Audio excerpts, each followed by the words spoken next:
you've mentioned Graham Linehan, and I want to talk about him. And I think I mentioned to you that my views on Graham Linehan. When I was originally on Twitter and doing that, and I may have interacted with him a couple of times on Twitter, or he interacted with my tweets on Twitter. My wife introduced me to what he was doing. Yeah. And for our listeners who may not know who he is, and I'm sure they do, he is a writer, a phenomenal comedy writer. He wrote Father Ted, he wrote The IT Crowd, and Father Ted is probably one of my favourite sitcoms of all time. I've never watched IT Crowd. Yeah, The IT Crowd is hilarious as well. Father Ted was hilarious. Yeah, phenomenal writing, and he wrote an episode of The IT Crowd, which you haven't seen, in which one of the main characters finds out that they're going out with a trans woman, a man basically, and they find out, and then they have basically a brawl, as two men would have a brawl basically. So it was quite well written, well observed, and hilarious. And he got a massive backlash from Pink News and all these other places as well, and just tried to defend himself. And that descended into, and I would think he's probably been going 5 or 6 years now, hasn't he, on this thing. So as a result of him trying to defend himself and looking into what was happening in the trans community and the trans activism, his life has been destroyed. Yeah. His his wife's divorced him, his children don't live with him anymore, his career has been destroyed. Yeah. He's had no work from the BBC or ITV, all his comedy, and he actually said, 5 years ago I spent all my time in Soho, all my friends were in the media. Yeah. Now I don't have any friends in the media and I spend most of my time in Westminster. He is leading the vanguard on the action against the trans activists. He was one of the people who was instrumental in Tavistock closing, in the stopping the use of puberty blockers in the country. He's still vilified, denigrated and treated horrifically by the media. If you go onto his Wikipedia page, it basically belittles him, calls him a transphobe and all that kind of stuff. As you said, he was very left-wing. I don't think he's left-wing anymore. I would imagine he's still very left-wing. Yeah, his views now chime far more with maybe people like us about the things we look at. Isn't Graham Linehan, I suppose is my question at the end of all this, isn't he one of the real heroes of our time? A man who has sacrificed everything for a principle? Because we don't get many of those people around anymore, do we? We don't.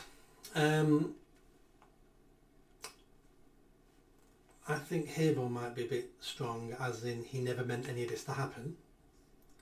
I think maybe he didn't at the beginning, but surely now. No, but once you're in the fight, once you've lost everything, it's a lot easier to speak up when you've got nothing else to lose. Yes. He didn't opt into this, which is a little bit unfair of me, because he still did the right thing at the right time. He is part of this movement, and it's also helpful to have people who were lefties to be on our side, so other people can see it's not just people who lean to the right, it's people who you thought were on your side have now seen the light. And if we're going to reach some of the lefties, it needs to be converted lefties, because they know how they think and what matters to them.